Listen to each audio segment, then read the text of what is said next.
ஐயா சாமி, என்னைய மன்னிச்சிருங்க. எங்க அம்மா, அப்பா சொன்னத கேட்டு நான் கெட்டழிஞ்சு போயிட்டேன் நானு. ஐயோ! நான் என் வாழ்க்கைய அவங்க சொன்னாங்கன்னு தலையில மண்ண வாரி போட்டுக்கிட்டேனே நானு. தயவு செஞ்சு நான் சொன்னதெல்லாம் பொய்யி. எங்க அம்மா சொன்னது தான் நான் சொன்னேன் நானு. நான் மனசு பிரகாரம் சொல்லப்போனா, எங்க அம்மா, எங்க வீட்டுக்காரரு, எங்க மாமனார், மாமியார் எல்லாம் தங்கங்க. குடும்பமே தங்கத்தத்துல தாங்குறவங்க. நாங்க தான் பொய்காரவங்க. எங்க அப்பா, அம்மா தான் பொய் சொன்னவங்க. எல்லா ஏமாத்து வேலையும் அவங்க வேல தான். அதனால சாமி அவங்கள மன்னிச்சு என்னைய விட்டுருங்க சாமி. அவங்கள முதல்ல விட்டுருங்க. எனக்கு என்ன வேணாலும் தண்டனை குடுங்க அப்படின்னு மயிலு கத்தற போறது தான் இன்னைக்கு நடக்க போறது அப்படின்னு. ஏன்னா நம்ம இன்னைக்கே நெனச்சோம் நம்ம நடந்துரும். நமக்கு வந்துட்டு மயில் வந்துருவாங்க. மயில் வந்து பொய் சொல்ல மாட்டாங்க. போலீஸ் வந்தோனே வந்துட்டு இல்ல உண்மைய சொல்லிருவாங்க. இல்ல போலீஸ் ஸ்டேஷனுக்கு வந்துருவாங்கன்னு நெனச்சு பார்த்தாக்கா, இன்னமும் அதே மயக்கத்துல அவங்க அம்மா சொல்றதெல்லாம் இந்த ஜென்ம புத்தி செருப்படிச்சாலும் போகாது அப்படிங்கிற மாதிரி, இது பிறந்தப்ப நடந்த புத்தி, அந்த புத்தி ஜென்மத்தில பிறந்து உச்சத்துல வந்தது. அது அப்படியே தான் மாறாதவே வராது அப்படிங்கிறது தான் உண்மை. அப்போ இந்த அம்மாவுக்கெல்லாம் வந்துக்கிட்டு பெத்த பிள்ளையவே அப்படித்தான் வளர்க்க தெரிஞ்சிருக்கு அப்படிங்கிறது தான் கொடுமையான சமாச்சாரம்.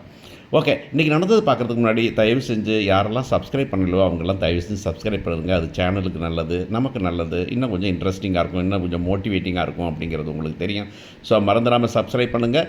மற்றவங்க யாராவது வந்துட்டு இது வரைக்கும் வந்து நம்ம மகாநதி, பாண்டியன் ஸ்டோரு, ஐயனார் துணை, சிறகடி காசைக்கெலாம் வந்துட்டு ரிவ்யூ பார்க்கணுங்கிறவங்க, நம்ம இன்னொரு சேனல் இந்த நாள் சீரியல்ஸ், இந்த நாள் அதே சீரியல்ஸ் அப்படின்னு போட்டிங்கன்னா இன்னொரு சேனல் வரும். அந்த சேனலில் ரிவ்யூஸ், நார்மல் ரிவ்யூஸ் வரும். இது எப்போவுமே ப்ரோமோவோட சேர்த்தா தான் வரும். தேங்க்யூ. ஸோ என்ன பண்ணுறாங்க அப்படின்னு பார்த்தா, பழனி வராரு. பழனி வந்தோன்னா அவங்க அம்மா வந்துட்டு அவங்க அக்கா வந்துட்டு கதறி அழறாங்க. உடனே ஐயோ இப்படி பண்ணிட்டாலே அப்படிங்கிறாங்க. இந்த குடும்பம்லாம் கடைசியில் அந்த ஒரு சின்ன பிரச்சனையில் தான் எல்லாம் ஒன்று சேருங்கிறது வழக்கமாக தெரியும். ஒரு நல்ல காரியத்தில், கல்யாணத்துலையோ இல்லை சாவுலையோ அப்போக்கப்போ சண்டை போடுறதுனா வந்து ஒன்று சேருவாங்க அப்படிங்கிறது தெரியும். இன்றைக்கி இந்த கோர்ட்டு கேஸில் வந்துட்டு இவங்கெல்லாம் வந்து ஒன்று சேர்றாங்க அப்படிங்கிறத பார்க்குறோம். அப்புறம் மீனா வராங்க. மீனா வந்துட்டு ஐயோ இப்படி நடந்து போச்சு அப்படிங்கிறாங்க. அப்போ அவங்க கேட்குறாங்க, கோமதி எப்படி உன்னை மட்டும் விட்டா அப்படின்னாக்கா, அவங்க சொல்கிறாங்க நான் நேற்றுக்கு அவங்க வீட்டுக்கு போனேன்னு. ஓஹோ, வீட்டுக்கு போய் என்ன சொன்னேன் நீ இப்படி சொன்னேன், நான் இப்போ அவசரப்படாதீங்க பொறுமையாக இருங்கன்னு சொன்னேன். அதை அவங்க கேட்கல, அதான் பிரச்சனை அப்படிங்கிறாங்க அவங்க. இந்த இடத்துல வந்துக்கிட்டு வழக்கமாக என்ன தான் குடும்பம் முழுசு இருந்தாலும் உள்ளார நுழைஞ்சொன்னே பொண்டாட்டி புருஷனையும் புருஷன் பொண்டாட்டியும் தேடுவாங்க. நீங்கள் பார்த்தீங்கன்னா அரசி அப்படின்பாங்க குமரவேடு. இந்த பக்கம் வந்துக்கிட்டு ராஜி அப்படின்பான் நம்ம கதிர்.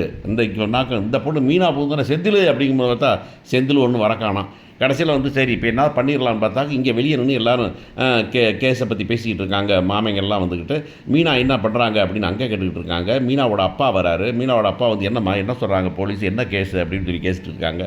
எல்லாமே வந்துட்டு ஒரு மாதிரி கண்கட்டி வித்த மாதிரி உங்களுக்கு தெரியுதான்னு பாருங்களேன். என்ன கேஸு வரதட்சணை கேஸு. வரதட்சணை 2 கேஸ் தான். நேர்மையான வரதட்சணை கேஸு, இன்னொன்று வந்து வரதட்சணை கேஸில் வந்துட்டு பிராடுத்தனம். இந்த வரதட்சணை கேஸை மட்டும் டீல் பண்ணும்போது போலீஸ் ஆஃபீஸர் ரொம்ப ஜாக்கிரதையாக டீல் பண்ண வேண்டியிருக்கும். கொஞ்சம் ஸ்லோவாக தான் பண்ணுவாங்க அப்படிங்கிறது சார் சொன்ன மாதிரி இருக்கும். அட் த சேம் டைம் வந்துக்கிட்டு தப்பு பண்ணிடக்கூடாது. அதாவது தப்பு பண்ணவங்களை வந்து தண்டிச்சிடக்கூடாது, தப்பு பண்ணாதவங்களை தண்டிச்சிடவும் கூடாது அப்படிங்கிறது முக்கியமான சமாச்சாரம். இவர் பாண்டியன் கேட்குறாரு, ஏங்கம்மா நான் என்னத்தானே கேட்கணும், பொம்பளை பிள்ளை வீட்டுக்கு அனுப்பிடலாமாண்ணா? இல்லைங்க அதெல்லாம் முடியாது. பொம்பளை பிள்ளைன்னா ஆம்பளை பிள்ளைன்னா எல்லாம் ஒன்று தான் அப்படிங்கிறாங்க. பொம்பளை பிள்ளைன்னா ஆம்பளை பிள்ளைன்னு இங்கே சொல்கிற பெரிய இந்த நியாயத்தெல்லாம் வந்துக்கிட்டு ஏன் வந்துட்டு உங்களால் வந்துக்கிட்டு பாக்கியம் மயிலை சொல்ல முடியல? மயிலுக்கு வந்துட்டு ஏன் நீங்கள் வந்துட்டு மயில்கிட்ட வந்து ஒரு சர்டிஃபிகேட் வாங்கலை? மயிலை கொண்டு வந்து காமிக்கிறதுல என்ன அவ்வளோ குறைச்சி என்ன சாகப்பழை கிடக்குதா அப்படின்னாக்கா? ஆஸ்பத்திரி இருக்கானா? வீட்டில் தான் இருக்கான். வீட்டில் மஞ்ச கசாயம் கொடுக்கறதுக்கு வந்துட்டு உங்களுக்கு வந்துட்டு அதுக்கெல்லாம் வந்து எக்ஸாபிஷன் கொடுத்து வீட்டில் போய் கேட்டுப்பீங்களா? ஏன்னா வீட்டில் வைக்கிறதுனா 70 வயசுக்கு மேலே இருக்குது, 65 வயசுக்கு மேலே இருக்குது, சீனியர் சிட்டிசனாக போகலாங்களாம். அப்படி சீனியர் சிட்டிசனே வந்து உட்கார வச்சுருக்கிறீங்க. ஆனால் இந்த மாதிரி நான் ஸ்பெஷலாக இருக்கிறத, ஆனால் இந்த வீட்டில் மட்டும் ரொம்ப ஸ்ட்ராங்காக வந்துக்கிட்டு இல்லை முடியாது அப்படிங்கிறதுன்னு எனக்கு புரியவே இல்லை. அப்புறம் இப்போ மயில் வீட்டுக்கு போகிறாங்க போலீஸ் ஆஃபீஸர். போனாங்க, மயில்கிட்ட வந்துட்டு அந்த அம்மா சொல்லி கொடுக்குதுங்கிறது அதான் சொன்ன மாதிரி தான். இப்போ சும்மா ரோட்டில் தெரியவனுக்கே தெரியும், ஐயோ அந்த அம்மா பொய் சொல்லுது, இதை வந்துட்டு கதையை கட்டுதுங்கிறது தெரியும். ஆனால் அந்த போலீஸ் ஆஃபீஸர் சூப்பராக போய் சந்தோஷமாக பேசி சிரித்து வாங்கிட்டு வந்துடுறாங்க. அப்போ வந்துக்கிட்டு ஏமா ஒரு தடவை வராங்க, ஏமா கம்முன்னு இருப்பியா அப்படின்னு. இன்னொரு தடவை வந்துட்டு 18 வயசு கீழே இருந்தால் தான் கூட ஒரு கார்டியன் இருக்கணும். இது இப்போ இது அந்த 7 வயசாச்சுங்கிற மாதிரி மயில், தங்க மயில். அந்த தங்க மயிலை வந்துக்கிட்டு விசாரிக்கும் போது, ஏமா நீ வெளியே நின்று விசாரிக்கிறேன்னு சொல்கிறதுல என்ன கஷ்டம், என்ன நேர்மை? ஒரு பக்கம் ஒரு மாதிரி இருக்காங்க, இன்னொரு பக்கம் ஒரு மாதிரி இருக்காங்கன்னா எனக்கு வேணுங்கதெல்லாம் ட்ராமா, நான் என்ன வேணாலும் எழுதுவேன், நீ கேளுப்பா அப்படிங்கிற மாதிரி தான். நான் சொன்னதான் கதை, நீ கேட்கணும், அது ஒரு தலையெழுத்து அப்படின்னு நாகேஷ் சொன்ன மாதிரி தான்.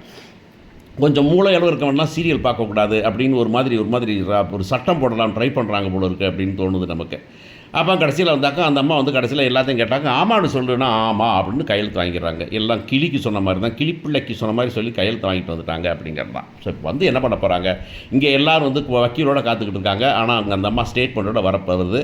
வந்த உடனே போலீஸ் ஆஃபீஸர் கேட்குறாங்க, என்னம்மான்னு. அவங்களுக்கு ரொம்ப முடியாமல் இருக்காங்க மேடம், அப்படியே முடியலை, அப்படியே ஒரு மாதிரி இருக்காங்க, ஆளே ஒரு மாதிரி இருக்காங்க, அதனால் வந்துட்டு ஸ்டேட்மெண்ட் வாங்கிட்டோம். ஆனால் அது உண்மை தானா, அடித்து துன்புறுத்தினது உண்மை தானா, சம்பாதிச்சுட்டு வான்னு சொன்னது உண்மை தானா, வரதட்சணை கேட்டு வந்தது உண்மை தானா, எல்லோரும் தான் உண்மையானாங்களாம், சின்ன வீட்டில் இருக்க குடும்பம் பூரா பண்ணாங்களாம்மா அப்படின்ன உடனே ஓகே ஸ்டேட்மெண்ட் வந்துருச்சு, அரெஸ்ட் பண்ணிடலான்னு சொல்ல போகிறாங்க. ஆக்சுவலாக பண்ணக்கூடாதுன்னு நமக்கு தெரியும்.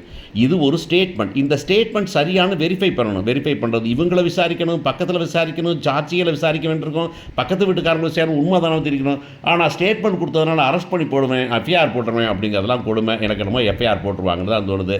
எல்லாத்தையும் ஆம்பளையெல்லாம் கூட அந்த ஜெயிலில், பொம்பளைகள்லாம் இந்த ஜெயிலில் அடைன்னு சொல்லிட போகிறாங்க. அடைச்சோன்னா எல்லோரும் போகிறாங்க. இவங்க யாருமே சம்மந்தியோ இல்லை வந்துக்கிட்டு மச்சினங்களோ ஒருத்தரும் ஒன்றும் பண்ண முடியாமல் போகுது அப்படிங்கிறத நிலமை. உடனே எல்லோரும் போயிடுறாங்க. உடனே இப்போ ஆஸ்பத்திரி ஜெயிலில் போட்டோன்னே இப்போ என்ன பண்ணுறது அப்படின்னாக்க, என்ன பண்ணுறதா இருமை நான் வச்சுக்கிறேன் அப்படின்னு சக்திவேலும் குமரவேலும் கிளம்பி போகிறாங்க. அந்த பக்கம் பழனிவேலும் போகிறாரு.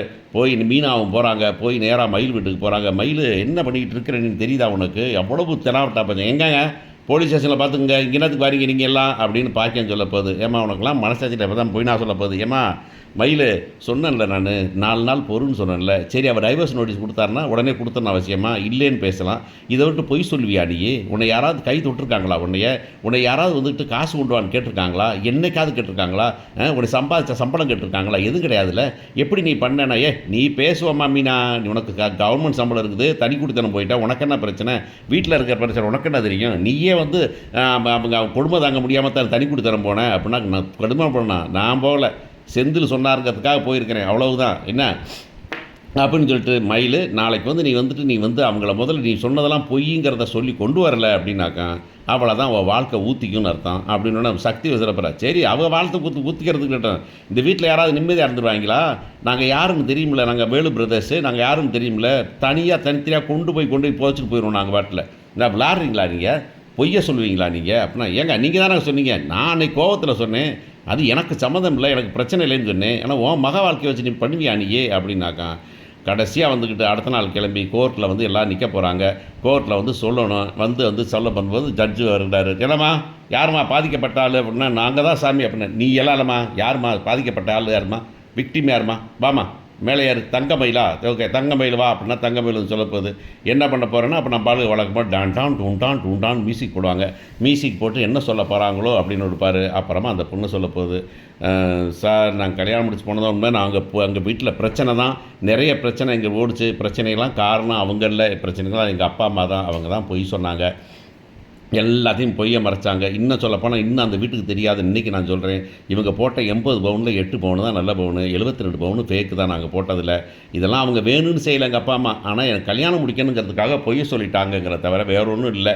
ஆனால் அந்த பொய்யை சரி பண்ண என்னை திரும்பவும் அவங்க வீட்டில் வாழ வைக்கணுங்கிறதுக்காக தான் இவ்வளோ ஃப்ராடு பண்ண என்னை மன்னிச்சிருங்க நீங்கள், எங்கள் மாமா அத்தையெல்லாம் ரொம்ப நல்லவங்கன்னு சொல்ல போகுது.